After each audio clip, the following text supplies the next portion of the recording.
भला हुआ मेरी माला टूट गई, मैं राम भजन से छूटी। भला हुआ मेरी माला टूट गई, मैं राम भजन से छूटी। मेरे सिर से टली बला, भला हुआ मेरी माला टूट गई, मैं राम भजन से छूटी। मैं राम भजन से छूटी। नमस्कार दोस्तों, जैसे कि आपको बताया गया था कि 1 अप्रैल के दिन आप सबका जितना भी भरम जाल है वो तोड़ दिया जाएगा। और दोस्तों, आज 1 अप्रैल है। 1 अप्रैल को हमारे देश में जो मूर्ख दिवस के नाम से बनाया जाता है, उस दिन की एक खासियत होती है कि कोई ना कोई आपको मूर्ख बना सकता है कभी भी, और आप उस चीज का गुस्सा नहीं कर सकते। आप उनको ऐसे नहीं बोल सकते कि आपने ऐसा क्यों किया, क्योंकि ये दिन ही निश्चित किया गया है 1 अप्रैल फूल के नाम से। लेकिन इस दिन जो जीव जागृत अवस्था में रहता है, मतलब कि जो ये याद रखता है कि आज 1 अप्रैल फूल है, वो छोटी छोटी बातों में भी पूरा विवेक लगा देता है कि कहीं उसको सामने वाला कोई मूर्ख तो नहीं बना रहा है। जैसे बच्चे आपस में करते हैं, किसी के पापा फौज में हैं तो एकदम वो फोन करेगा किसी अपने भाई को, भैया जल्दी घर आ जाओ, पापा आ गए हैं। और वो बेचारा भागा भागा आता है और देखता है घर में कोई पापा नहीं आए। तब उसको क्या बोला जाता है कि 1 अप्रैल फूल, तुमको मूर्ख बना दिया गया है, तुम मूर्ख बन चुके हो। तब अपनी नादानी पर उस जीव को, उस बच्चे को हंसी भी आती है और दुख भी होता है कि मैं इतना प्लेग्राउंड में खेल रहा था, इतना मजे में था, लेकिन मुझे घर वालों ने पापा के नाम पे बुला लिया और मेरा सारा मजा किरकिरा हो गया और यहां पर मुझे पापा भी नहीं मिले। तो दोस्तों, इसी तरह कुछ धर्म गुरु भी आपको मूर्ख बनाने में लगे हुए हैं। ये स्वयंभू धर्म गुरु जो केवल और केवल मूर्ख बनाकर आप लोगों पे राज करते हैं, केवल मूर्ख बनाकर। तो दोस्तों, आज उम्मीद करूंगा कि ये मूर्ख दिवस इन लोगों का आखिरी मूर्ख दिवस होगा, किसी को मूर्ख बनाने का, और आप लोगों का भी ये आखिरी मूर्ख दिवस होगा धर्म के नाम पे, परमात्मा के नाम पे मूर्ख बनने का। अगर आज का सत्संग आपने पूरे विवेक से सुन लिया तो मेरे भाई, इस दुनिया में ऐसा कोई नहीं होगा जो आपको मूर्ख बना पाए। लेकिन अगर आपने इसको समझने के बाद भी नहीं समझा, केवल कुछ दुनियावी लाभ के चलते इस सत्संग से किनारा कर दिया, इसको नहीं समझा, तो मेरे भाई 84 लाख की जेल आपका इंतजार कर रही है और आपको वहां से बचाने वाला इस दुनिया में कोई पैदा नहीं हुआ। क्योंकि अगर मूल ज्ञान सुनने के बाद भी आपके भरम खत्म नहीं हुए, तो इस अखिल ब्रह्मांड में ऐसा कोई नहीं है जो आपके इन भरम जाल का नाश कर सके। केवल और केवल ये मूल ज्ञान के द्वारा ही नष्ट हो सकता है मेरे भाई। नहीं तो सब के सब आपको केवल भरमाने के लिए ही बैठे हुए हैं। शिकारी जाल लगा के बैठा है। अब ये आपने देखना है कि शिकार होना है कि नहीं, किसी का शिकार बनना है कि नहीं, ये आपने देखना है। शिकारी बहुत चालाक है मेरे भाई, बहुत चालाक है। आपको शिकारी से भी 2 कदम आगे सोचना पड़ेगा, तब आप उसके जाल से बच सकते हो, नहीं तो नहीं बचोगे मेरे भाई, नहीं बचोगे।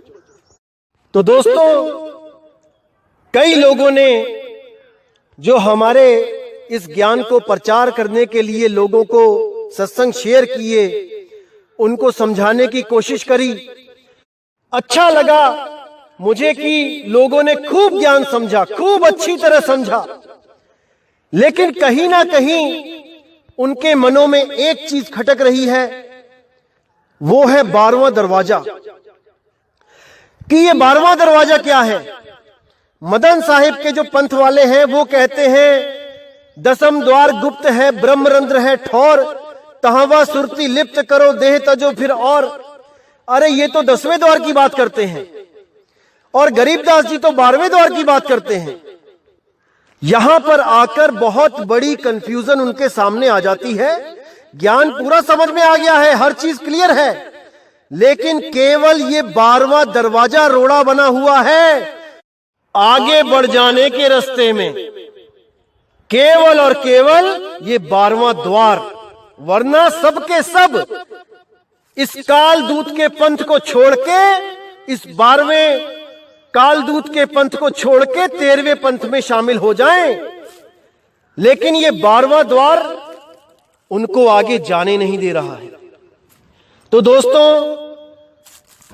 आज इस 12वें द्वार पे ऐसा ताला लगाया जाएगा कि जिंदगी में कभी कोई आपको 12वें द्वार के नाम पे भ्रमित नहीं कर पाएगा, नहीं कर पाएगा।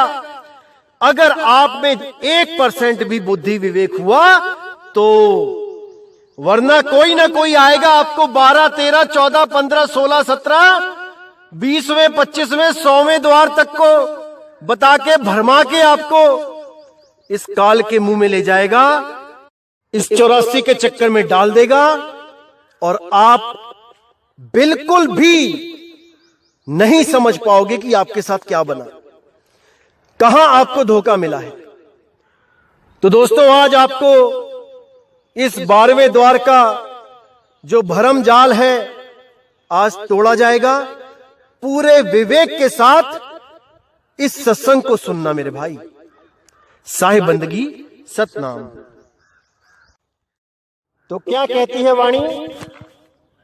ये कबीर साहब की वाणी है, बहुत प्यारी वाणी है, और इस पर पूरा विवेक लगाना पड़ेगा, विचार करना पड़ेगा आपको, तब आपके बिल्कुल क्लियर हो जाएगा आपको कि ये 10वां द्वार, 11वां द्वार, 12वां द्वार ये क्या होता है।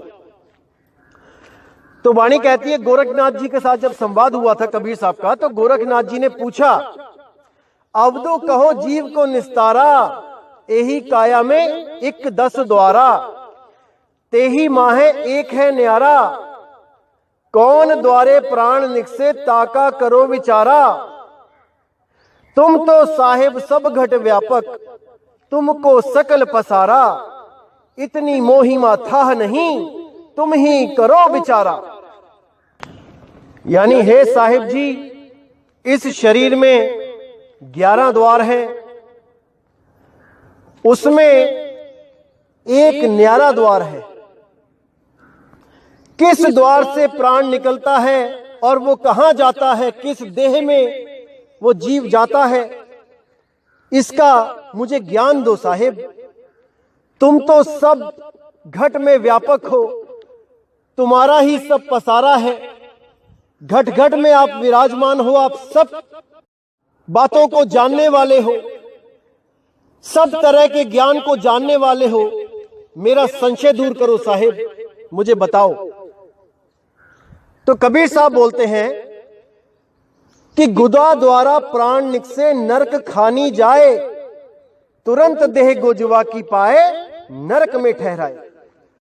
कि जिन लोगों के प्राण गुदा द्वारा निकलते हैं, लैट्रिन निकल जाती है जिनकी मरते हुए, वो नरक खानी में चले जाते हैं और तुरंत देह गोजवा की पाए, जो लैट्रिन में कीड़े होते हैं, उस जून को प्राप्त करते हैं और उस विष्ठा को ही खाते हैं, उस गंध को ही खाते हैं। ये उन लोगों का हाल है जिनकी मरते समय लैट्रिन निकल जाती है। फिर कहते हैं, मूत्र द्वारा प्राण निकसे जल खानी जाए, तुरंत देह मछली की पाए, जल सूखे पछताए। अगर अंत समय में पेशाब निकल जाता है तो वो जीव पानी में जलचर मछली बन के जन्म पाता है और जल सूख जाने पर तड़प तड़प कर अपने प्राण त्याग देता है। तो आगे कहते हैं, मुख द्वारा प्राण निकले अन्न ढेरी जाए, तुरंत देह सो घुन की पाए, अन्न में ठहराए। जिन लोगों के मरते हुए मुंह खुला रह जाता है, जीभ निकल आती है बाहर को, वो लोग अन्न में चले जाते हैं। जैसे आपने देखा होगा, आप गेहूं चावल खूब डब्बों में भर भर के रखते हो, उसको नहीं भी खोलते हो तब भी बिना खोले उसके अंदर कीड़े पड़ जाते हैं। कैसे पड़ जाते हैं? ये कोई डालने जाता है क्या? अपने आप ही पैदा हो जाते हैं। तो ये वो हैं भाई जिनके प्राण मुख से निकले, जिनकी जीभ निकल आई मरते हुए। तो आगे कहते हैं, श्वासा द्वारे प्राण निकले गर्भ खानी जाए, जहां देखे गर्भ खाली तहां जाए समाए। जो नाक के द्वारा जिनके प्राण निकलते हैं, जो बैठे बैठे ही पता भी नहीं लगता कहां चले गए, श्वासों से ही निकल जाते हैं, ना हा ना हू, कोई आवाज भी नहीं निकाल पाते। जैसे आप पूरा प्राण निकाल दो नाक में से, पूरी हवा नाक से बाहर निकाल दो, पेट खाली कर दो, उसके बाद बोल के देखो, बोल भी नहीं पाओगे, आवाज भी नहीं निकलेगी, क्योंकि वायु से ही आवाज निकल रही है। जितने शब्द बन रहे हैं वायु से ही बन रहे हैं। यही वायु के द्वारा होठ कंठ जीभ लगा के उसको आकार दिया जाता है। तो कहते हैं, श्वासा द्वारे प्राण निकसे गर्भ खानी जाए, जहां देखे गर्भ खाली तहां जाए समाए। यानी जो जानवरों के गर्भ में बैल, बकरा, कुत्ता, ऊंट, हाथी, गीदड़, शेर, सियार, इन लोगों के गर्भ में, इन जीवों के गर्भ में वो वास पाता है और 84 में भटकता है। फिर कहते हैं, चक्षु द्वारा प्राण निकले अंड खानी जाए, तुरंत देह पक्षी की पाए स्वर्ग में मंडराए। जो भी आंखों से प्राण जिनके निकलते हैं, आंखें बाहर को आ जाती हैं, आंखें खुली रह जाती हैं अंत समय में, वो लोग अंडों में जाते हैं।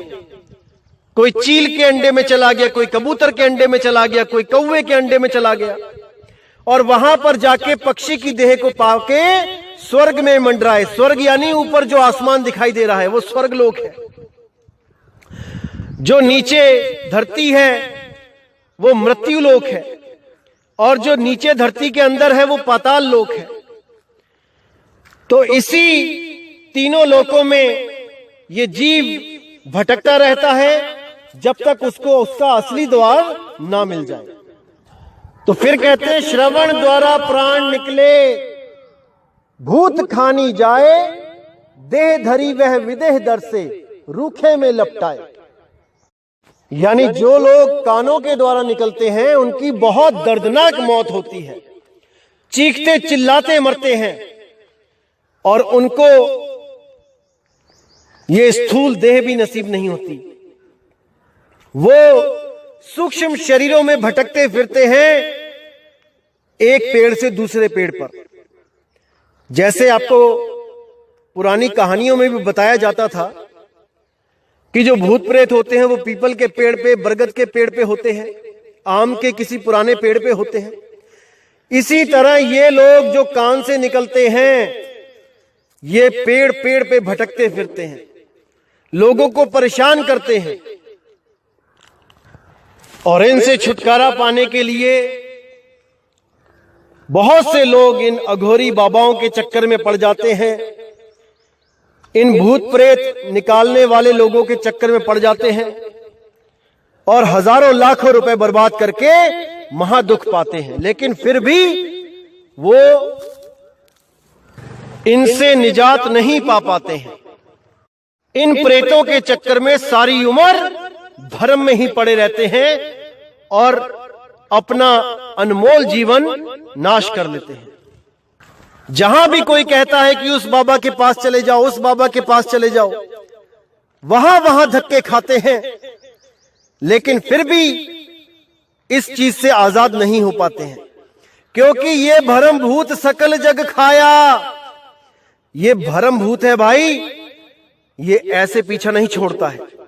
ये तब छोड़ता है जब आप सत्य शब्द में स्थिर हो जाते हो, जब आप सच्चे नाम का सिमरण शुरू कर देते हो, तब कोई भूत प्रेत आपके निकट नहीं आ सकता। लेकिन आपको पूरा विश्वास करके सिमरण करना पड़ेगा भाई, पूरा विश्वास करके। अगर 1% भी शंका होगी कि ये सिमरण करके ये बाधा हटेगी कि नहीं हटेगी, तो मेरे भाई नहीं हटेगी, क्योंकि आपके मन में 1% भी भ्रम है तो ये भ्रम भूत आपको दबोच लेगा। इसीलिए मैं हर बार कहता हूं कि 100% होके आओ भाई, जिसने भी आना है। अब कहते हैं 10वें द्वारे प्राण निकले राज खानी जाए, और कुछ देर राज भोगे फिर पाछे पछताए। जो लोग 10वें द्वार से निकलते हैं, अब यहां पे दोस्तों एक चीज क्लियर करना चाहूंगा मैं, कुछ पंथ ऐसे हैं जो 10वें द्वार को ही क्या बता देते हैं, त्रिकुटी, दोनों आंखों के बीच में जो सुषमना नाड़ी है, इंगला पिंगला सुषमना, उसी को ही 10वां द्वार बता देते हैं।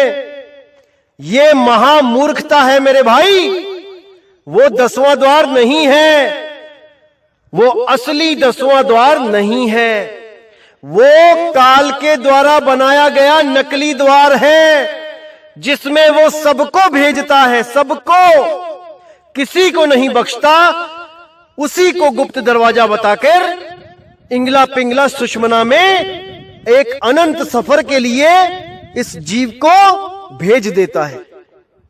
ये एक ऐसी भूल भुलैया है कि जो जीव एक बार चला गया वो भाई निकल नहीं सकता, नहीं निकल सकता। तो जो भी जीव इसमें जाता है, अंत समय में वो क्या करता है, वो प्राणों को इकट्ठा करके त्रिकुटी में से जाता हुआ ऊपर असली जो 10वां द्वार है उसको तोड़ता हुआ ऊपर ब्रह्मांड में चला जाता है।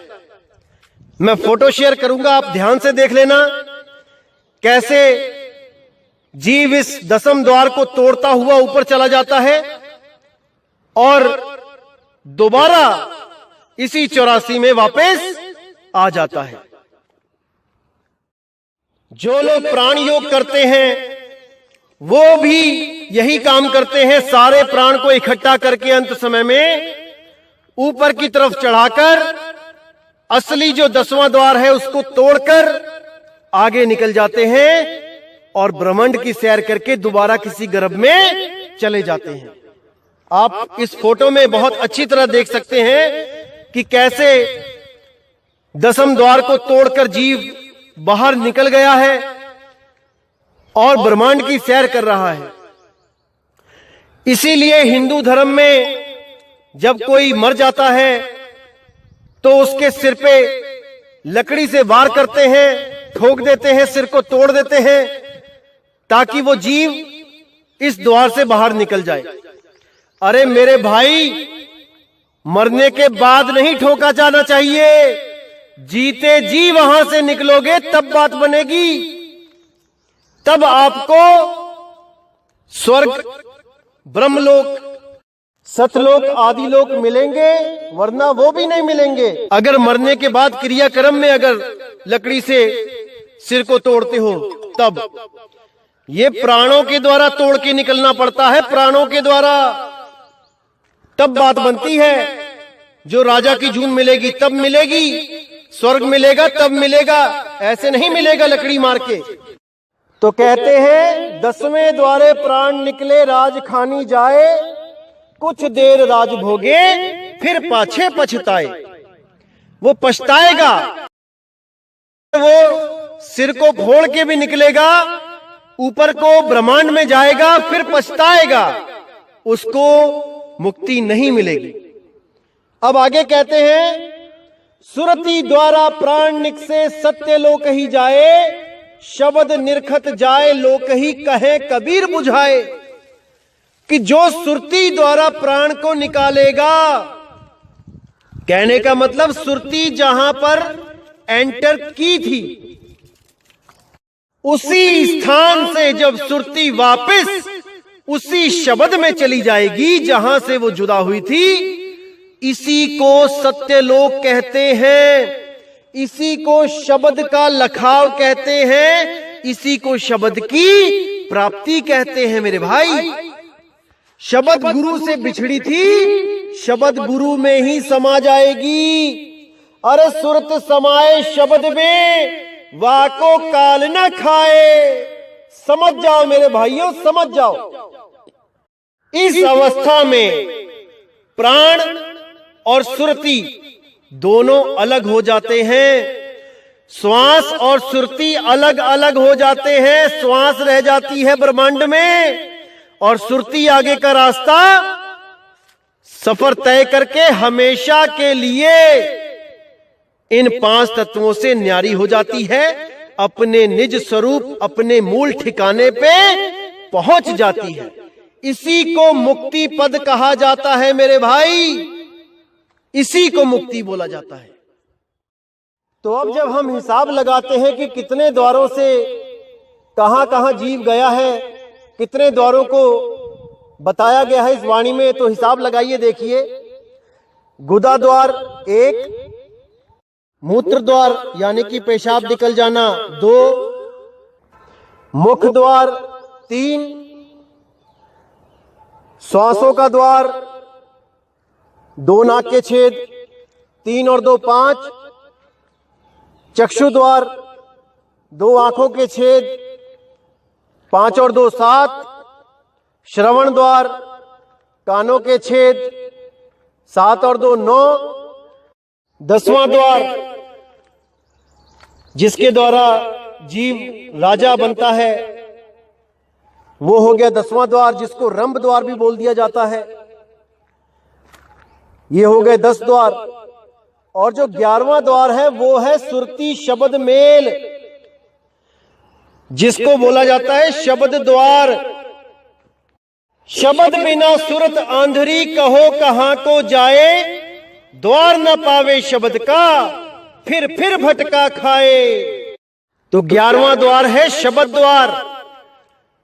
जो शब्द का आपको भेद दिया जाता है, सुरती उसी शब्द में जब समाएगी तो वही शब्द एक तरह का द्वार बता दिया गया है कि तभी तो समाएगी।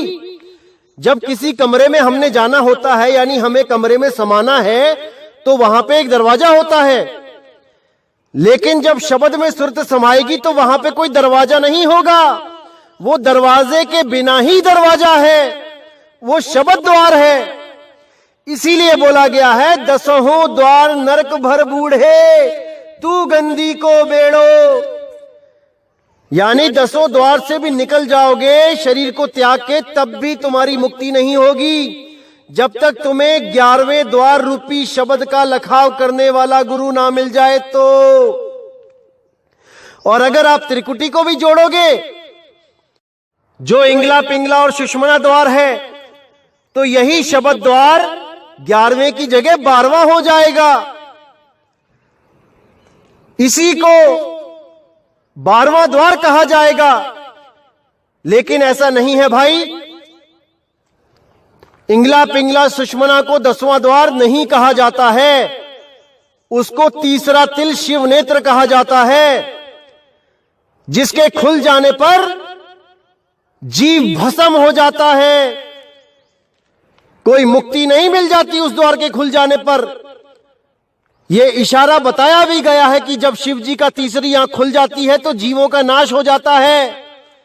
इसी तरह अगर आपका सुषुम्ना द्वार खुल गया तो आपका नाश हो जाएगा मेरे भाई, नाश। और ये जितने भी प्राण योगी गुरु हैं ये सब सुषुम्ना द्वार खोलने में ही तो लगे हैं। ये जीवों को यही तो समझा रहे हैं कि इस दरवाजे को खोल लो, इसी में रास्ता है। रास्ता शाहरग में है जाना के आने के लिए। मूर्ख बनाया जा रहा है, मूर्ख, और सब के सब मूर्ख बनने में लगे हैं। अरे इस दरवाजे को खोलोगे, शिव नेत्र को खोलोगे तो भस्म हो जाओगे, नाश हो जाएगा, नाश। समझ जाओ, समझ जाओ, समझ जाओ मेरे भाइयों। और जो लोग अपने इस स्थूल शरीर को छोड़कर सूक्ष्म शरीरों के द्वारा भ्रमण करते हैं तीन लोक में, उन लोगों को प्रेत जून दे दी गई है। वो प्रेतों की तरह भटक रहे हैं। उनके गुरुओं ने उनको जीते जी प्रेत बना दिया है भाई, प्रेत। जो लोग डींगे मारते हैं कि हम तो अपना शरीर छोड़ के अपने ही शरीर को देखते हैं बाहर निकल के उस शरीर से, और हम तीन लोक में सैर करते हैं अपने सूक्ष्म शरीर के द्वारा। अरे भाई, एक प्रेत में और आप में क्या फर्क रह गया? जब जीव कान के द्वारा निकलता है तो उसको एक सूक्ष्म शरीर दिया जाता है प्रेत का, और वो प्रेत जून 1000 साल की होती है। उसको भटकाया जाता है 1000 साल तक। अरे तुम्हें तो तुम्हारे गुरु ने जीते जी प्रेत बना दिया भाई। शरीर को त्याग के सूक्ष्म शरीरों में भटकना नहीं है, अपने रूप में समाना है, अपने रूप में, अपने निज रूप में। जिस गुरु को अपना निज रूप ही नहीं पता वो आपको क्या बताएगा? अरे गुरुआ तो घर घर फिरे, कौड़ी केर 50, अपने रूप की खबर नहीं और शिष्यकरण की आस। अपना रूप तो पता नहीं है कि मेरा निज रूप क्या है, और चेले बनाने में लगे हैं। अरे संभल जाओ भाइयों मेरे, संभल जाओ। अपने निज रूप को खोजो, ऐसा गुरु ढूंढो जो आपका निज रूप, आपका निज नाम आपको लखा दे। अरे एक छुड़ाए एक लखाए, तब प्राणी निज घर को जाए। सोई गुरु पूरा कहाए, जो 2 अक्षर का भेद बताए। 2 अक्षर बोला है, 2 शब्द नहीं बोला है कि ओम और सोहम को रटने लग गए 2 शब्द बना के। 2 अक्षर, एक आत्म अक्षर और एक 52 अक्षर। 52 अक्षर को छुड़वाए, आत्म अक्षर को लखाए। जब तक ना चीनोगे आत्म, तब तक ना मिली है परमात्म। भाई वो परमात्मा नहीं मिलेगा जब तक आपने अपने आत्म स्वरूप आत्म राम को नहीं जाना, नहीं मिलेगा वो। तो जब मैंने पहली बार इस 12वें पंथ के कालदूत के द्वारा जो ये पिंड अंड ब्रह्मांड का चित्र बनाया गया था, जब मैंने पहली बार इसको देखा तो आप यकीन नहीं करेंगे, मुझे इतनी हंसी आई कि मैंने बोला ये कौन आ गया भाई, जिसने 3 बेडरूम, लैट्रिन, किचन, बाथरूम का नक्शा बना के रख दिया।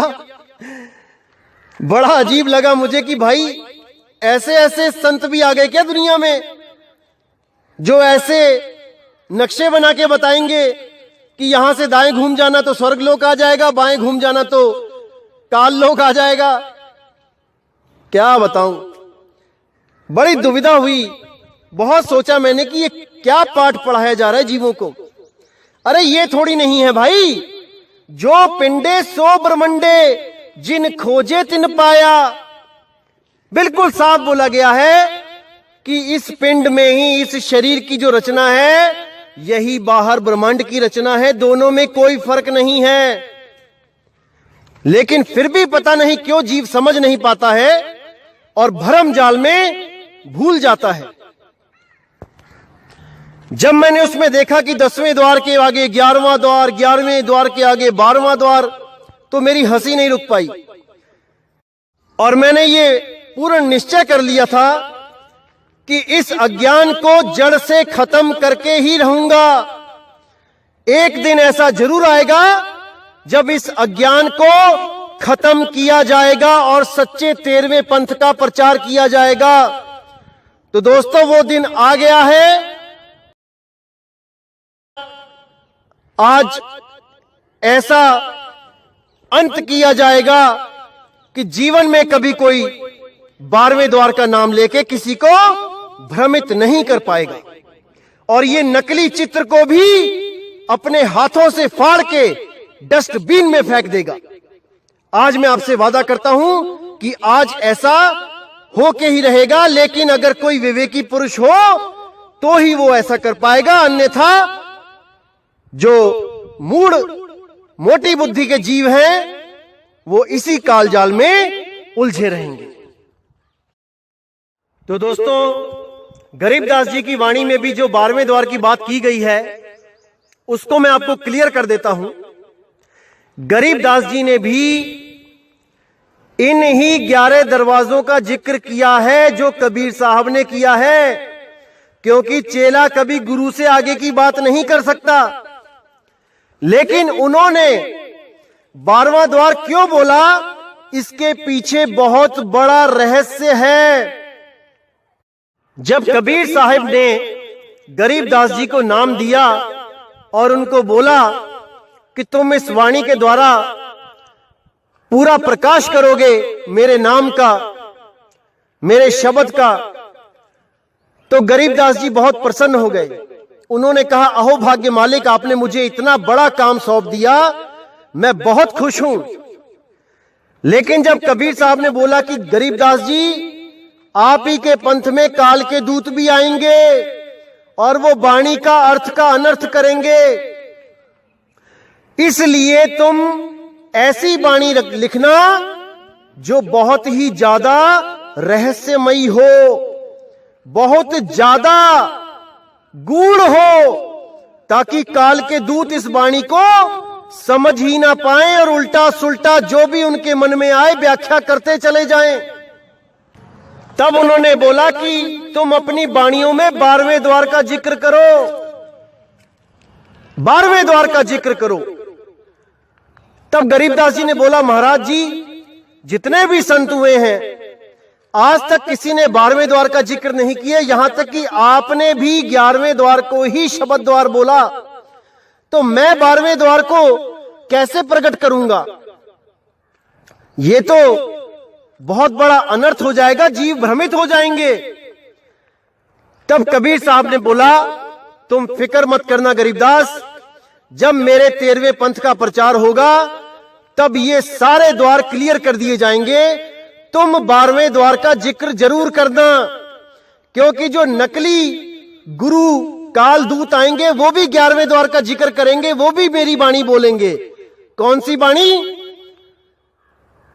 9 द्वारे संसार सब 10वां योगी साध, एकादश खिड़की बनी जानत संत सुजान।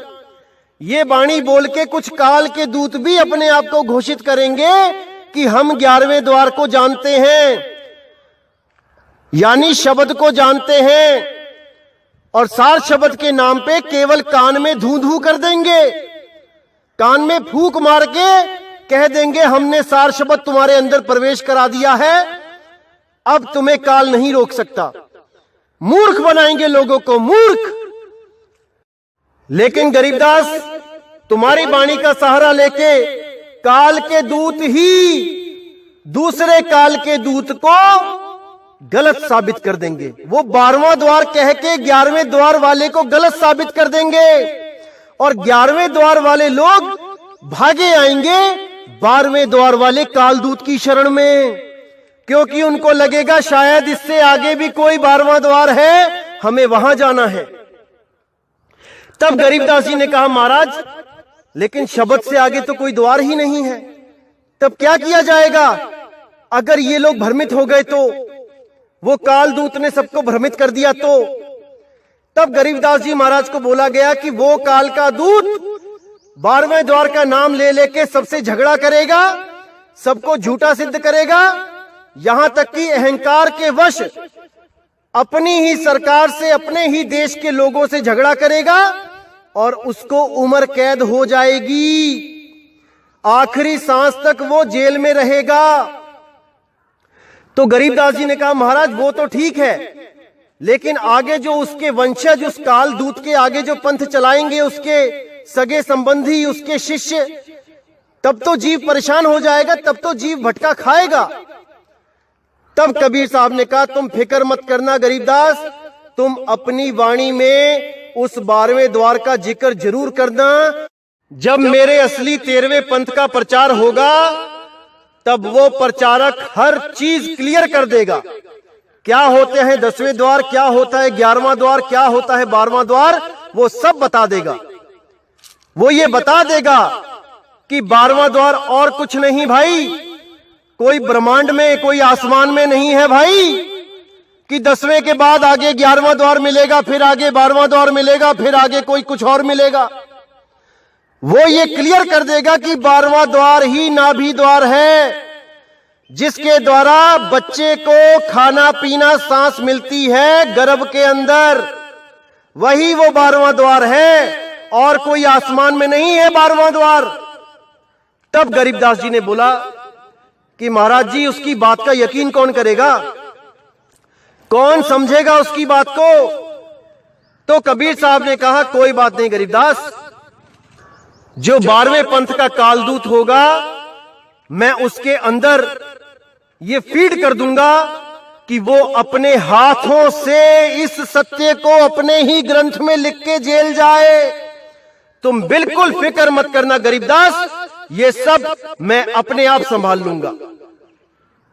लेकिन तुम भी वाणी में हल्का सा इशारा दे देना कि वो 12वां द्वार क्या है, ताकि बिल्कुल कंफ्यूजन खत्म हो जाए और जीवों के सामने सत्य और असत्य बिल्कुल सही रूप से आ जाए, और विवेक के द्वारा जीव सत्य असत्य का निर्णय करके असत्य को त्याग के और सत्य के साथ हमेशा के लिए जुड़ जाएं। ऐसा जरूर करना गरीबदास। जैसे गीता ज्ञान दाता के मुंह से जो सच उगलवाया गया था, कबीर साहब की दया से ही वो निकला था, जो उसने पूरा आत्मज्ञान दिया दूसरे अध्याय में, लेकिन बाद में ले जाकर फिर अपने ही मंत्रों में उलझा लिया, ओम तत्सत में उलझा लिया इस जीव को। जैसे उसके मुंह से मैंने सत्य निकलवाया था, वैसे ही मैं इस 12वें पंथ के कालदूत के हाथों से सत्य लिखवाऊंगा। बिल्कुल फिक्र मत करना गरीबदास, इस जीव को बचाने के लिए मुझे बहुत कुछ करना पड़ता है, बहुत सी लीलाएं दिखानी पड़ती हैं, बहुत कुछ करना पड़ता है, लेकिन अपने बच्चों की रक्षा के लिए, चाहे उसके बाद कोई मुझे झूठा ही क्यों ना कहे, मुझे मूल ज्ञान और पवित्र ज्ञान को अलग अलग तरह से पेश करना ही पड़ता है अपने बच्चों के लिए, क्योंकि मेरे बच्चे अभी इतना विवेकी नहीं है कि उनको सीधा मूल ज्ञान समझ में आ जाए। अरे धर्मदास ये जग बौराना, कोई न जाने पद निर्वाणा, यही कारण मैं कथा पसारा, इन सब से कहिए राम ने आरा। ये जो मैंने कथा पसारी है पवित्र ज्ञान की, ये एक कहानी ज्ञान मुझे बताना पड़ा, मेरी मजबूरी थी, क्योंकि ये जीव इस काल के जाल में ऐसा उलझ चुका है कि वो मेरी बात को समझ ही नहीं सकता। इसलिए मुझे ये कहानी बता के समझाना पड़ता है अपने प्यारे बच्चों को। लेकिन अगर कोई कहे कि कबीर साहब तो दोगले हैं, कबीर साहब तो अलग अलग चीज बताते हैं सबको, तो भाई ये उनकी नादानी है। बुद्धि का लेवल देखने के बाद ही ये ज्ञान मैं किसी को समझा सकता हूं। ये ज्ञान मोटी बुद्धि में नहीं आता धर्मदास, गरीबदास। इसीलिए ये कहानी ज्ञान बहुत जरूरी है कुछ कंसेप्ट्स क्लियर करने के लिए। लेकिन कहानी ज्ञान से मुक्ति नहीं मिलती, मुक्ति तो मूल ज्ञान में आके ही मिलेगी भाई। इसलिए पहले कहानी ज्ञान को समझो, इस पवित्र ज्ञान को समझो, उसके बाद मूल ज्ञान की तरफ बढ़ जाओ, तभी आपको मुक्ति मिलेगी। अन्यथा आप यहीं जन्म मरण 84 में भटकते रहोगे।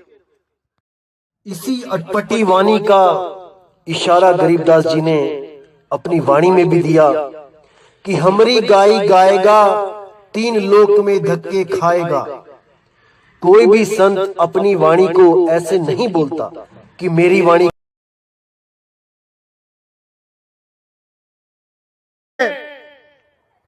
जब कबीर साहिब ने गरीबदास जी को नाम दिया और उनको बोला कि तुम इस वाणी के द्वारा पूरा प्रकाश करोगे मेरे नाम का, मेरे शब्द का, तो गरीबदास जी बहुत प्रसन्न हो गए।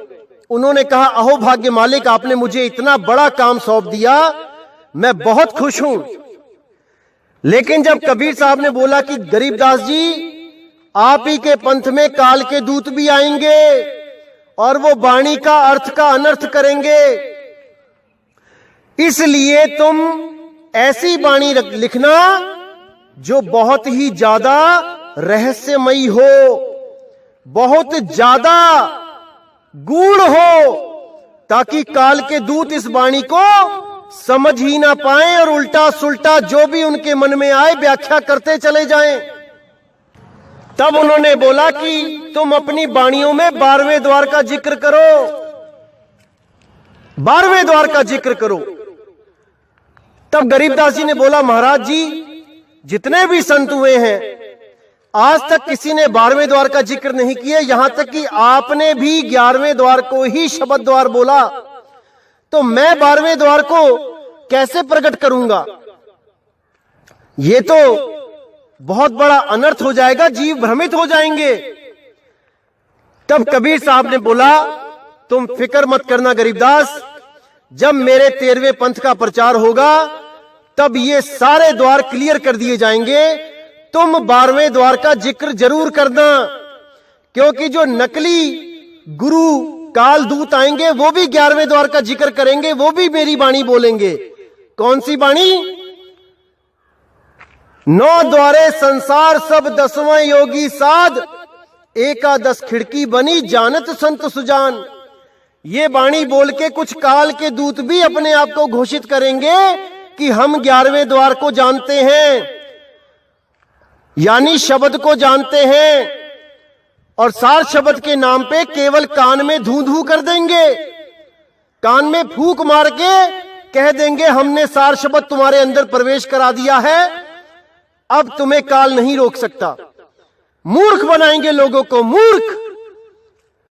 लेकिन गरीबदास, तुम्हारी वाणी का सहारा लेके काल के दूत ही दूसरे काल के दूत को गलत साबित कर देंगे। वो 12वां द्वार कह के 11वें द्वार वाले को गलत साबित कर देंगे, और 11वें द्वार वाले लोग भागे आएंगे 12वें द्वार वाले कालदूत की शरण में, क्योंकि उनको लगेगा शायद इससे आगे भी कोई 12वां द्वार है, हमें वहां जाना है। तब गरीबदास जी ने कहा, महाराज, लेकिन शब्द से आगे तो कोई द्वार ही नहीं है, तब क्या किया जाएगा? अगर ये लोग भ्रमित हो गए तो, वो कालदूत ने सबको भ्रमित कर दिया तो? तब गरीबदास जी महाराज को बोला गया कि वो काल का दूत 12वें द्वार का नाम ले लेके सबसे झगड़ा करेगा, सबको झूठा सिद्ध करेगा, यहां तक कि अहंकार के वश अपनी ही सरकार से, अपने ही देश के लोगों से झगड़ा करेगा और उसको उम्र कैद हो जाएगी, आखिरी सांस तक वो जेल में रहेगा।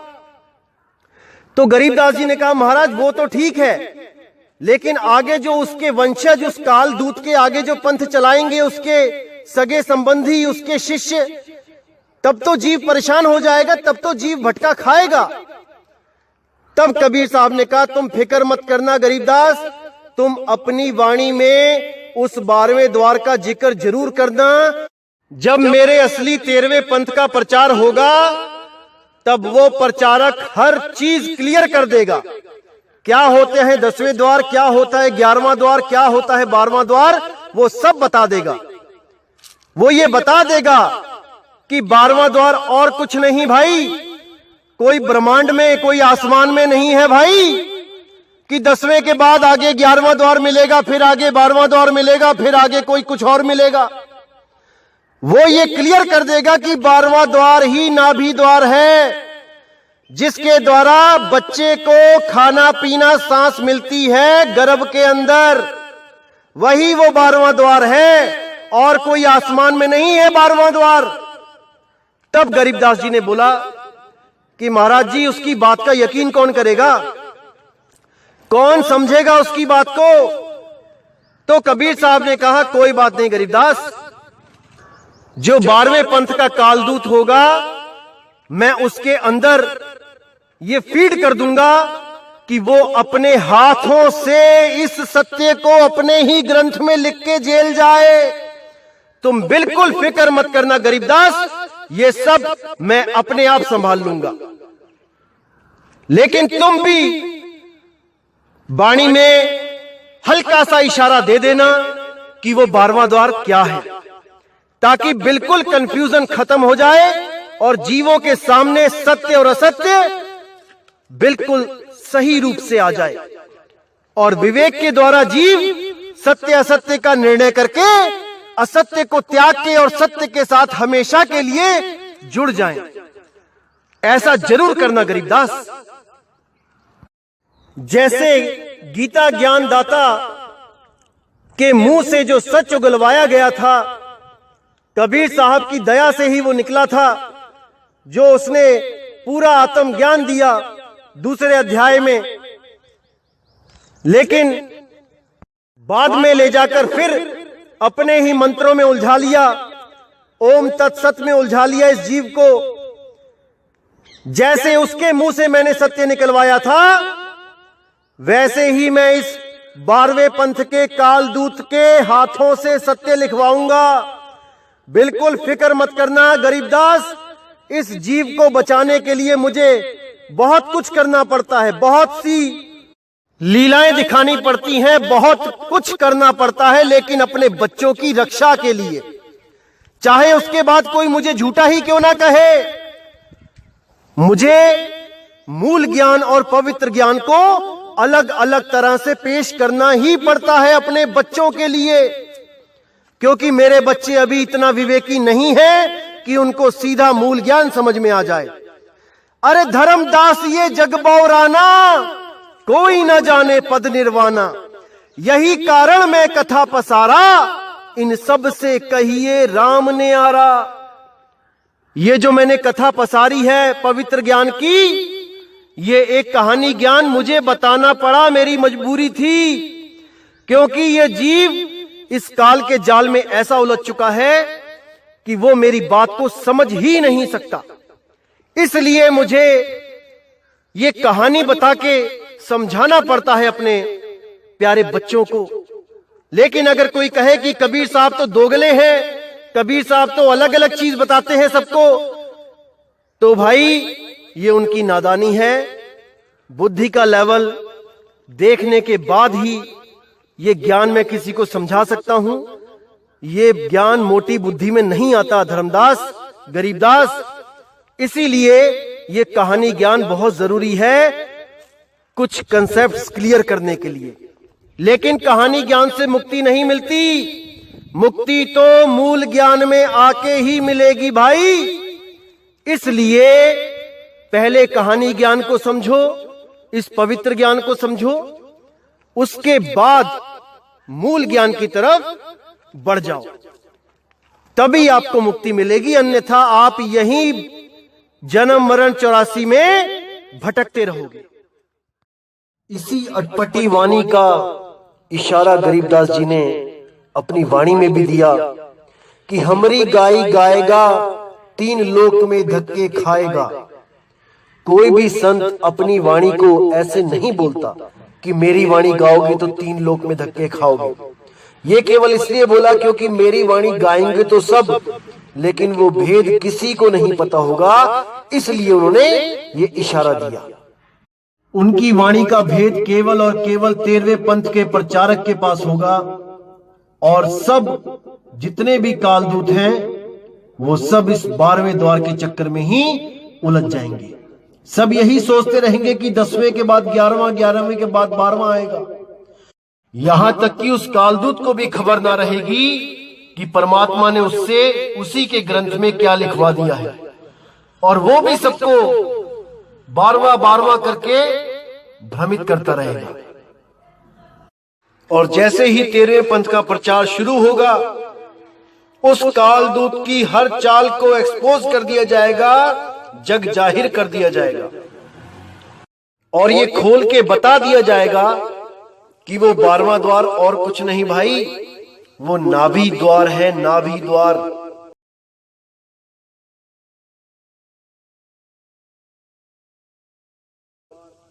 जो हमारे पेट में नाभि द्वार है, जिसको बच्चा पैदा होते ही काट दिया जाता है, उस नाल को जो बच्चे को हवा पानी सब कुछ अंदर पहुंचाती है, क्योंकि वो द्वार अंदर की तरफ खुलता है, उस द्वार के बारे में सब बता दिया जाएगा। और इसका प्रमाण उस 12वें पंथ के कालदूत के ग्रंथ में भी दिखाया जाएगा। तो आप देखेंगे 12वें पंथ के जो कालदूत की जो हस्तलिखित जो एक ग्रंथ है, उसमें जो अध्याय है स्वसम वेद बोध का सारांश, पेज नंबर 422, जब आप इस पे देखेंगे तो वहां पे क्या लिखा है बिल्कुल क्लियर हो जाएगा इसको समझने के बाद। स्वसम वेद बोध पृष्ठ 163 का सारांश, मृत्यु के समय जीव जिस रास्ते से जाता है उसके भविष्य का ज्ञान। अथ जीव के अंत काल वाली वाणी। देखिए क्या लिखा है इसमें, अंत काल जब जीव को आवे, यथा कर्म तस देही पावे। हेठ यानी गुदा द्वार जब जीव निकाशा, नरक खानी में ताको बासा। गिरे नरक शीश बल जाई, ताही में पुनि रहे समाई। नाभि द्वारे जो प्राण चलाना, जलचर योनि माही प्रगटाना।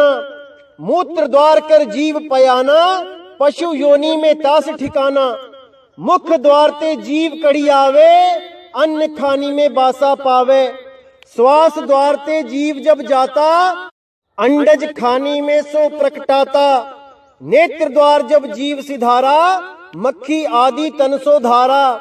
श्रवण द्वार ते जीव जब चाला, प्रेत दे पावे तत्काला।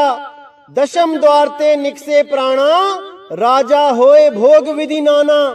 रंभ द्वार ते जीव जब जाता, परम पुरुष के लोक समाता। अब ये जो वाणी है, आप इसमें जब गिनोगे इन द्वारों को, सबसे लास्ट में यहाँ पे जो रंभ द्वार ते जीव जब जाता है, ये गलत लिखा है। यहाँ पे होगा सुरती द्वार ते जीव जब जाता। जब सुरती द्वार से जीव जाएगा, जहां से सुरती आई थी उसी द्वार से जीव जाएगा, यानी शवद द्वार की तरफ इशारा है। तब इन द्वारों को जब आप गिनोगे तो ये 12 हो जाएंगे। देखिए, हेठ गुदा द्वार 1, नाभि द्वार 2, मूत्र द्वार 3, मुख द्वार 4, श्वास द्वार 2 6, नेत्र द्वार 2 8, श्रवण द्वार 2 10, और उसके बाद दसम द्वार ये 11, और रंभ द्वार यानी जिसको सुरती द्वार बोल रहे हैं वो 12। तो यहां पे हो गए 12 द्वार। अब आइए आगे क्या लिखा है देखते हैं इन 12 द्वार के बारे में। आगे लिखा है इसी ग्रंथ में, इन वाणियों में नाभि द्वार का भी वर्णन है। नाभि द्वार यानी 12वां द्वार, जो हमारे पेट में जो नाभि है, जो गर्भ के समय जो जिसमें से खाना पीना हमें मिलता है, जो अंदर की तरफ खुलती है, हमारे पेट की तरफ खुलती है, वो है 12वां द्वार। क्या लिखा है कि इन वाणियों में नाभि द्वार का भी वर्णन है। इसको संत गरीबदास जी ने कहा है, बड़वानल का द्वार है नाभि नाभि के नीचे। हो गया क्लियर? बिल्कुल क्लियर है, साफ लिखा है, बड़वा नल का द्वार है नाभि नाभि के नीचे। अन्य 10 द्वार तो सामान्य संत भगत भी जानता है, परंतु 12वें द्वार का ज्ञान केवल इस लेखक रामपाल दास को है, अन्य को नहीं है। नाभि द्वार शरीर के अंदर ही खुलता है, इसलिए इसको मुख्य द्वारों में नहीं गिना जाता। तो आप सब अब समझ जाइए कि कितना बड़ा मूर्ख बनाया जा रहा था आपको 12वें द्वार के नाम पे, जबकि ये 12वां द्वार कोई आसमान में नहीं है भाई, कि 10वें के आगे 11 और 11 के आगे 12 है। अरे ये तुम्हारी नाभि है, जिसमें तुम रोज उंगली फेरते हो, नहाते हुए साफ करते हो, यही है वो 12वां द्वार। आगे से कोई भी काल का दूत आपको भ्रमित करेगा 12वें द्वार के नाम पे, थोड़ी सी कमीज उठा के उसको 12वें द्वार का दर्शन करवा देना। जिंदगी में दोबारा कभी नहीं बोलेगा तुम्हारे सामने आके कि 12वें द्वार के पार परमात्मा रहता है। मूर्ख बना रखा है, मूर्ख। अरे चोर चुरावे तुंबड़ी वो गाडे पानी में, वो गाडे वो ऊपर आवे सच्चाई छानी ना। तो ऐसे चोरों से बच के रहना मेरे भाई, जो आपको केवल और केवल भ्रमित करते हैं।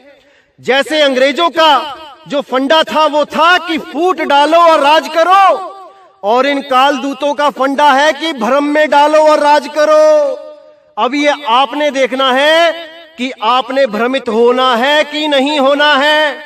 इस दास ने तो अपना काम कर दिया है मेरे भाई। उस बंदी छोड़ की दया से आपको ये सारा ज्ञान समझाया जा रहा है। अगर आप अभी भी नहीं समझे तो मेरे भाई स्वयं परमात्मा आके भी नहीं समझा पाएगा। इसलिए आपको मैं फिर कहता हूं कि किसी पर भी विश्वास करने से पहले 100 बार परख लो कि कहीं आपको मूर्ख तो नहीं बनाया जा रहा है परमात्मा के नाम पे। तो मेरे भाई, जो कुछ भी आपको बताया जा रहा है ध्यान से समझ लो। ये आखिरी जन्म है आपका। इस इंसान जन्म में भी अगर आपने ये चीज नहीं समझी तो कब समझोगे?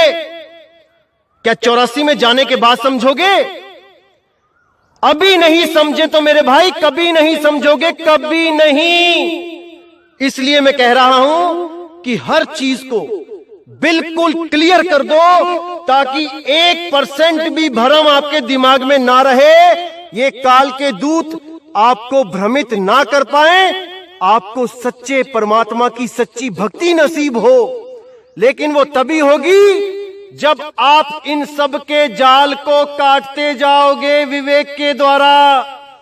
अगर आपने 1% भी विवेक का साथ छोड़ा तो कोई ना कोई आपको लूट लेगा मेरे भाई, लूट लेगा। तो मेरे भाई, आज आपके मन में यह निर्णय हो जाना चाहिए कि आपने 12वें द्वार नाभि द्वार में जाना है या उस 11वें द्वार शब्द द्वार में जाना है। शब्द द्वार 11वें द्वार से आगे अगर कोई भी खोजता है, उसके लिए कबीर साहब ने वाणी बोली है, अरे आगे खोजे गिर पड़े, पीछे खोजे भुलाए, और सार शब्द से आगे खोजे वो बांधा जमपुर जाए, वो बांधा जमपुर जाए। जो भी 12वें द्वार की आस लगा के बैठे हैं उनको 12वां द्वार मिलेगा, लेकिन गर्भ में जाकर वो नाभि द्वार के रूप में 12वां द्वार मिलेगा, जिसमें उनको खाना पीना मां के द्वारा पहुंचाया जाएगा।